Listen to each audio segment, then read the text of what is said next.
வணக்கம். 8 மணி செய்திகளுக்காக உங்களை வரவேற்பது நான் அனிதா.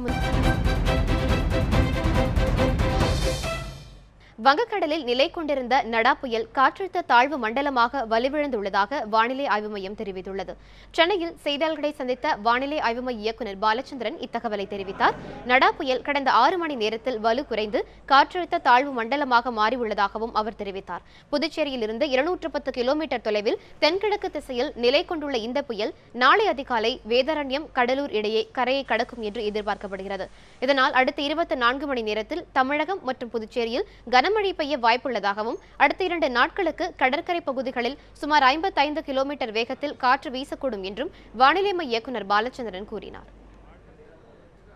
தென்மேற்கு வங்கக்கடல் பகுதியில் நிலை கொண்டிருந்த நடா புயல் கடந்த 6 மணி நேரத்தில் வலுவிழந்து தற்பொழுது ஆழ்ந்த காற்றழுத்த தாழ்வு மண்டலமாக புதுவைக்கு தென்கிழக்கே சுமார் 210 கிலோமீட்டர் தூரத்தில் நிலை கொண்டுள்ளது. இது அடுத்து வரும் 24 மணி நேரத்தில் மேற்கு வடமேற்கு திசையில் நகர்ந்து தொடர்ந்து வலுவிழக்கக்கூடும். அந்நிலையில் நாளை அதிகாலை வேதாரண்யம் மற்றும் கடலூருக்கு இடையில் கரையை கடக்கும் என்று எதிர்பார்க்கப்படுகிறது. இதனிடையே நாளை நடைபெறவிருந்த செமஸ்டர் தேர்வுகள் ரத்து செய்யப்படுவதாக அண்ணா பல்கலைக்கழகம் தெரிவித்துள்ளது. இந்த தேர்வுக்கான புதிய தேதி பின்னர் அறிவிக்கப்படும் என்றும் அண்ணா பல்கலைக்கழக பதிவாளர் கணேசன் அறிவித்துள்ளார்.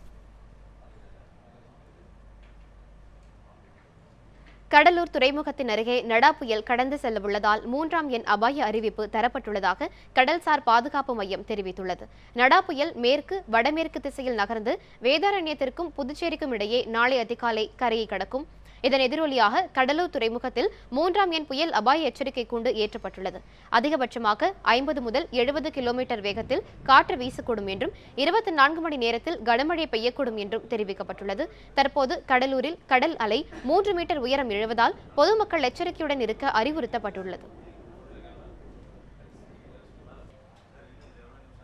திமுக தலைவர் கருணாநிதி உடல் நலத்துடன் உள்ளதாகவும் 2 நாட்களில் வீடு திரும்புவார் என்றும் அக்கட்சியின் பொருளாளர் மு.க. ஸ்டாலின் தெரிவித்துள்ளார்.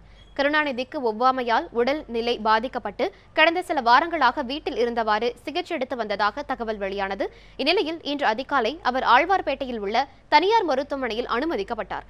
கருணாநிதியுடன் திமுக பொருளாளர் மு.க. ஸ்டாலின், முன்னாள் அமைச்சர் பொன்முடி, முன்னாள் மத்திய அமைச்சர் தயாநிதிமாறன் உள்ளிட்டோரும் உடன் சென்றுள்ளனர். திமுக தலைவர் கருணாநிதியின் உடல்நிலை குறித்து செய்தியாளர்களிடம் பேசிய மு.க. ஸ்டாலின் 2 நாளில் வீடு திரும்புவார் என்றார்.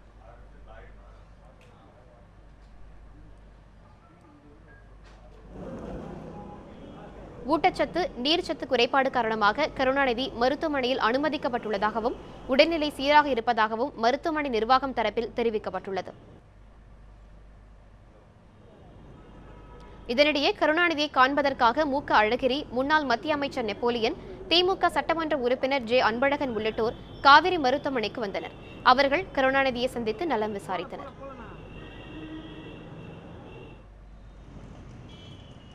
இதற்கிடையே திமுக தலைவர் கருணாநிதி உடல்நிலை குறித்து திமுக தலைமையகமான அண்ணா அறிவாலயம் வெளியிட்டுள்ள அறிக்கையில், ஒவ்வாமைக்காக சிகிச்சை பெற்று வந்த கருணாநிதி தொடர்ந்து மேலும் சில பரிசோதனைகளும் சிகிச்சைகளும் பெற வேண்டியிருப்பதால் மருத்துவர்களின் ஆலோசனைப்படி காவேரி மருத்துவமனையில் அனுமதிக்கப்பட்டிருப்பதாக கூறப்பட்டுள்ளது. மேலும் ஒரு சில நாட்கள் மருத்துவமனையில் கருணாநிதி தங்க வேண்டியிருப்பதாக, அவரை பார்க்க கழக தொண்டர்கள், நண்பர்கள் நேரில் வர வேண்டாம் என்றும் கேட்டுக் கொள்ளப்படுவதாக திமுக தலைமையகம் கூறியுள்ளது. இதனிடையே கருணாநிதியின் உடல்நலம் குறித்து விசாரித்த காங்கிரஸ் தேசிய செய்தி தொடர்பாளர் குஷ்பு, இன்னும் 2-3 தினங்களில் கருணாநிதி வீடு திரும்புவார் என்று நம்பிக்கை தெரிவித்தார். கலைஞர் அவர்கள் நல்லா தான் இருக்கிறாரு. புரோட்டீன் தேவைப்படுது, அவருக்கு புரோட்டீன் கொடுக்கப்படுகிறது. அலர்ஜியெல்லாம் எதுவுமே இல்லை. 2-3 நாட்களில் வீட்டுக்கு திரும்பி போயிடுவார். அவர் இன்னும் பல ஆண்டுகள் இருக்க வேண்டும். நம்மோடு இருந்தால்தான் நாட்டு மக்களுக்கு இன்னும் பல நன்மைகளையும் அவருடைய அனுபவங்கள் மூலமாக நாமும் பெற வேண்டும் என்ற உணர்வோடு தான் இங்கே வந்தேன். எல்லாம் உள்ள இறைவன் அவருக்கு நீண்ட ஆயுளை தர வேண்டும். வருமானத்திற்கு அதிகமாக தங்கம் வைத்திருப்பவர்களுக்கான அபராத தொகையை 60% உயர்த்தி மத்திய அரசு உத்தரவிட்டுள்ளது. முறையான வருமானத்தின் கீழ் எவ்வளவு நகை வேண்டுமானாலும் வைத்துக் கொள்ளலாம் என்று விளக்கம் அளித்துள்ளது. தங்கம் வைத்திருப்பவர்களுக்கான திருத்தப்பட்ட கட்டுப்பாடுகளை மத்திய அரசு மீண்டும் அறிவித்துள்ளது. அதன்படி திருமணமாகாத பெண்கள் 1/4 கிலோ தங்கம், அதாவது 31.25 சவரன் மட்டுமே வைத்திருக்க முடியும் என்றும், திருமணமான பெண்கள் 1/2 கிலோ தங்கம், அதாவது 62.5 சவரன் மட்டுமே வைத்திருக்க முடியும் என்றும் தெரிவிக்கப்பட்டுள்ளது.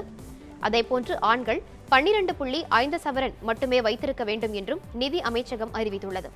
வருமான வரித்துறையின் சோதனை போது அனுமதிக்கப்பட்ட அளவை விட அதிக நகைகள் இருந்தால் பறிமுதல் செய்யப்படும் என்றும், பறிமுதல் செய்யப்பட்ட நகைகளுக்கு முறையான கணக்கு காட்டினால் அந்த நகைகள் திருப்பி அளிக்கப்படும் என்றும் தெரிவிக்கப்பட்டுள்ளது. அவ்வாறு கணக்கு காட்டாத நகைகளுக்கு 60% வரை அபராதம் விதிக்கப்படும் என்றும் அறிவிக்கப்பட்டுள்ளது. ஆனால் இந்த அறிவிப்பு புதியது இல்லை என்றும் மத்திய அரசு விளக்கம் அளித்துள்ளது. மத்திய நேரடி வரி வாரியம் ஏற்கனவே இருந்த தங்க நகை சட்டத்தையே பின்பற்றுவதாகவும் மத்திய அரசு தெரிவித்துள்ளது. முறையான வருமானத்தின் கீழ் எவ்வளவு நகை வேண்டுமானாலும் வைத்துக் கொள்ளலாம் என விளக்கம் அளிக்கப்பட்டுள்ளது. அதே நேரத்தில் பரம்பரை நகைகளுக்கு வரி விதிக்கப்படாது என்றும் கூறப்பட்டுள்ளது. ரூபாய் நோட்டு செல்லாது என பிரதமர் நரேந்திர மோடி அறிவித்தது நாட்டின் பொருளாதாரத்தில் பேரழிவை ஏற்படுத்தும் என்று அமர்த்தியா சென் கூறியிருப்பது குறித்து நியூஸ் 7 தமிழ் இணையதளத்தில் நேயர்களிடம் கருத்து கேட்டிருந்தோம். அதற்கு உண்மையுள்ளது என்று 69.95% பேர் கருத்து கூறியுள்ளனர். மோடி நடவடிக்கை சரியே என்று 17.15% பேரும், பொறுத்திருந்து பார்க்கலாம் என்று 12.9% பேரும் கருத்து கூறியுள்ளனர். இதே கேள்விக்கு ட்விட்டரில் உண்மையுள்ளது என்று 35% பேர் கருத்து கூறியுள்ளனர். பொறுத்திருந்து பார்க்கலாம் என்று 34% பேரும், மோடி நடவடிக்கை சரியே என்று 31% பேரும் கருத்து கூறியுள்ளனர். கூடங்குளம் அணுமின் நிலையம் வணிக ரீதியிலான மின் உற்பத்தி மூலம் இதுவரை 1000 கோடி ரூபாய் வருவாய் ஈட்டியதாக வளாக இயக்குநர் சுந்தர் தெரிவித்துள்ளார். நெல்லை மாவட்டம் தாழையூத்து சங்கர் அரசு மேல்நிலைப் பள்ளியில் நடைபெற்ற அறிவியல் கண்காட்சியை கூடங்குளம் வளாக இயக்குநர் சுந்தர் பார்வையிட்டார். பின்னர் செய்தியாளர்களிடம் பேசிய அவர், கூடங்குளம் முதலாவது அணு உலை தொடர்ந்து 278 நாட்களாக இயங்கியதன் மூலம்தான் 97% அளவிற்கு மின் உற்பத்தி செய்ய முடிந்ததாக தெரிவித்தார். கூடங்குளம் அணுமின் நிலையம் மூலம் இதுவரை 13,500 மில்லியன் மெகாவாட் வணிக ரீதியிலான மின் உற்பத்தி செய்யப்பட்டுள்ளதாக தெரிவித்த அவர், அதன் மூலம் 1000 கோடி ரூபாய் வருவாய் ஈட்டியுள்ளதாக தெரிவித்தார். ப்ராஃபிட் வந்து 6 மாதம் இப்போ செப்டம்பரில் சைன் பண்ண ஆடிட் ரிப்போர்ட்டு கிட்டத்தட்ட 1000 கோடி நெட் ப்ராஃபிட். இது வித்தவுட் இது டேக்ஸ் கலெக்ட் பண்ணாமல் 1000 crore மேலே இருந்தது ப்ளஸ் ப்ராஃபிட். ஒடுக்கப்பட்ட இனத்திற்காக தன் கவிதைகள் மூலம் வீர முழக்கமிட்ட கவிஞர் இன்குலாப் உடல்நலக்குறைவு காரணமாக இன்று காலமானார். இன்குலாபின் இயற்பெயர் SKS சாகுல் அமீது. ராமநாதபுரம் மாவட்டத்தில் உள்ள கீழக்கரையைச் சேர்ந்த இவர் புரட்சிகரமான கருத்துக்களை தனது கவிதைகளில் வெளிப்படுத்தியவர். கடந்த சில நாட்களாக உடல்நலக் குறைவு காரணமாக சென்னை முகப்பேரில் உள்ள தனியார் மருத்துவமனையில் அனுமதிக்கப்பட்டிருந்த அவர் சிகிச்சை பலனின்றி இன்று உயிரிழந்தார். 75 வயதான தனது தந்தை மரணம் நெருங்கிய நேரத்திலும் எழுத வேண்டும் என்ற எண்ணத்தை கொண்டிருந்ததாக கவிஞர் இன்குலாபின் மகன் கூறினார். எழுதணும் அப்படின்ற ஒரு எண்ணம் தான் இருந்தது அவங்களுக்கு. இன்னும் கடைசி வரைக்கும் நிறைய படைப்பாக்கங்கள் செய்யணும் அப்படின்ற ஒரு நோக்கத்தில் இருந்தாங்க.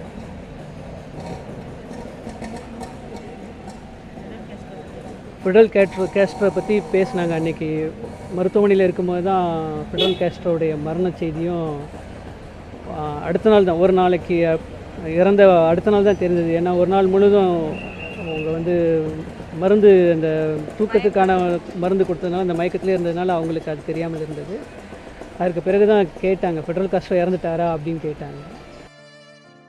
இறை நம்பிக்கை இல்லாத தன் தந்தைக்கு அவருடைய இறுதி ஆசைப்படியே அவருடைய உடலை செங்கல்பட்டில் உள்ள அரசு மருத்துவமனை மாணவர்களின் படிப்பிற்காக உடல் தானம் செய்யவிருப்பதாக இன்குலாபின் மகள் ஆமினா தெரிவித்தார். இறுதி சடங்கு, அப்பா மத நம்பிக்கையும் கடவுள் நம்பிக்கையும் இல்லாதவங்க, அதனால் இறுதி சடங்குகள்னு எதுவும் இல்லை. இறுதி அஞ்சலிக்காக அவருடைய உடலை வந்து நாங்கள் வீட்டில் இல்லத்துக்கு எடுத்துகிட்டு போயிட்டு அவர் கடைசியாக எங்கள்கிட்ட சொன்னது என்னென்னா, அவருடைய உடலை வந்து மருத்துவ மாணவர்களுடைய படிப்புக்கு வந்து தானமாக செலுத்தணும் அப்படின்னு சொல்லி, அதனால் அதுக்கான ஏற்பாடுகள் பண்ணிக்கிட்டு இருக்கோம். 2006ஆம் ஆண்டு தமிழக அரசின் தமிழ்நாடு இயல் இசை நாடக மன்றத்தால் வழங்கப்பட்ட கலைமாமணி விருது எனக்கு கௌரவமாக அல்லாமல் முள்ளாக குத்திக் கொண்டிருக்கிறது.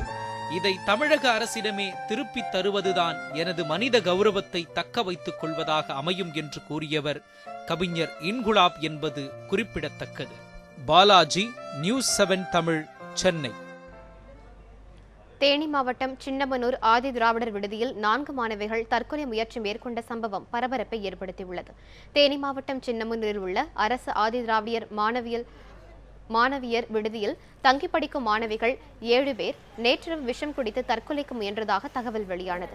இதையடுத்து சம்பந்தப்பட்ட மாணவிகளை அரசு மருத்துவமனைக்கு உடனடியாக கொண்டு சென்று முதல் உதவி செய்யப்பட்டது. இதில் 4 மாணவிகள் மட்டுமே தற்கொலைக்கு முயன்றது தெரியவந்தது. விசாரணையில் பள்ளியில் உள்ள ஆசிரியர்கள் தேர்வில் தோல்வியடைய செய்துவிடுவேன் என பயமுறுத்தியதால் தாங்கள் விஷம் அருந்தியதாக மாணவிகள் தெரிவித்தனர். இந்த தற்கொலை முயற்சி சம்பவம் குறித்து உண்மை நிலையை விசாரிக்க வேண்டும் என்றும் பல்வேறு தரப்பினரும் வலியுறுத்தியுள்ளனர். அரசு ஆதிரார் நலத்தினுடைய அந்த கல்லூரியில் இருக்கக்கூடிய அந்த மாணவர்கள் வந்து 7 பேர் மருந்து குடிச்சிட்டு ஹாஸ்பிட்டல் அனுப்பியிருக்காங்க. இந்த பிரச்சனை அவங்களை வந்து மாணவர்களுக்கு வந்து உளவியல் ரீதியாக வந்து பள்ளியிலேயோ இருக்கக்கூடிய ஆதிரார் நலத்தினுடைய ஹாஸ்டல்லையோ வந்து பிரச்சனை இருந்திருக்கு. தொடர்ச்சி அவங்க வந்து இந்த மாதிரி மன உளைச்சலுக்கு ஆளாக்குறதுனால தான் வந்து அவங்க அந்த தற்கொலைக்கு தூண்டப்பட்டிருக்காங்க. இதை யாருன்னு அந்த அரசு நிர்வாகம் மாவட்ட நிர்வாகம் உடனே கண்டுபிடிச்சி அவங்கள வந்து தகுந்த தண்டனை கொடுக்கணும். ஒன்று. 2வது கட்டமாக பார்த்தீங்கன்னா இருக்கக்கூடிய ஆதிரார் நலத்துறை மற்றும் எல்லா அனைத்து மாணவர்களுக்கான விடுதிகளை வந்து சீர் செய்து அவங்களுக்கான கட்டமைப்பு வசதியை ஏற்படுத்தி தரணும். திருச்சியில் வெடிபொருள் தயாரிப்பு தொழிற்சாலை வெடித்து சிதறிய இடத்தை வெடிபொருள் தடுப்பு துணை கட்டுப்பாட்டு அதிகாரிகள் ஆய்வு செய்தனர். திருச்சி மாவட்டம் துறையூர் அடுத்த டி முருகம்பட்டி கிராமத்தில் உள்ள வெற்றிவேல் வெடிபொருள் தயாரிப்பு தொழிற்சாலையில் ஒரு பிரிவு இன்று அதிகாலை எதிர்பாராத விதமாக வெடித்து சிதறியது. இதனால் அப்பகுதியில் 20 அடி அளவிற்கு பெரிய பள்ளம் உருவாகியுள்ளது. இதில் பிரிவில் பணியாற்றிய 20 பேரில் 18 பேர் உடல் சிதறி உயிரிழந்தனர். அப்பகுதி முழுவதும் மனித சதைகள் சிதறி கிடக்கின்றன. இதுவரை 2 உடல்கள் மட்டுமே மீட்கப்பட்டுள்ளது. இருப்பினும் அப்பகுதியில் வேறு ஏதேனும் உடல்கள் கிடக்கிறதா என்பதை உறுதி செய்யும் வகையில் பொக்லைன் உதவியுடன் தேடப்பட்டு வருகிறது. மேலும் இந்த தொழிற்சாலையில் இருக்கும் வெடிபொருள் தயாரிக்க வைத்திருக்கும் நைட்ரஜன் ஆசிட் ஆகியவை கசிந்து புகையாக வெளியேற தொடங்கியுள்ளது. இதனால் மீட்பு பணிகள் தற்காலிகமாக நிறுத்தி வைக்கப்பட்டுள்ளன. இதனையடுத்து மீதமுள்ள வெடிப்பொருட்களின் நிலை என்ன என்பது குறித்து வெடிபொருள் தடுப்பு துணை கட்டுப்பாட்டு அதிகாரிகள் மற்றும் மாவட்ட ஆட்சியர் KS பழனிசாமி ஆய்வு நடத்தினார். இதில் முன்னெச்சரிக்கை நடவடிக்கையாக மீதமுள்ள மூலப்பொருட்கள் பாதுகாப்புடன் வெளியேற்றப்பட்ட பின்னர் மீண்டும் மீட்பு பணிகள் நடைபெறும் என்றும் தற்போது அங்குள்ள மக்கள் அச்சம் கொள்ள தேவையில்லை என்றும் மாவட்ட ஆட்சியர் பழனிசாமி தெரிவித்தார். இந்த துறை சார்ந்த எக்ஸ்பர்ட் டீம் இங்கே வந்திருக்காங்க. அவங்க எல்லாம் சுற்றி பார்த்துட்டு ஒரு அசஸ்மெண்ட்டுக்கு வருவாங்க. மற்றும் இன்னும் உபயோகப்படுத்தாத இருக்கக்கூடிய கெமிக்கல்ஸை வெளியில் எடுத்து போகிறத பற்றி இப்போ விவாதிச்சிருக்கிறோம். இன்னும் மீட் பணிகள் செஞ்ச இடத்தவரை மற்ற இடங்கள் ஏதாவது பாதிப்புகள் இருக்கான்னு பார்த்துருக்காங்க. Will go by the advice of the expert team further. இத்துடன் 8 மணி செய்திகள் நிறைவுற்றன. தொடர்ந்து இணைந்திருங்கள் நியூஸ் 7 தமிழோடு.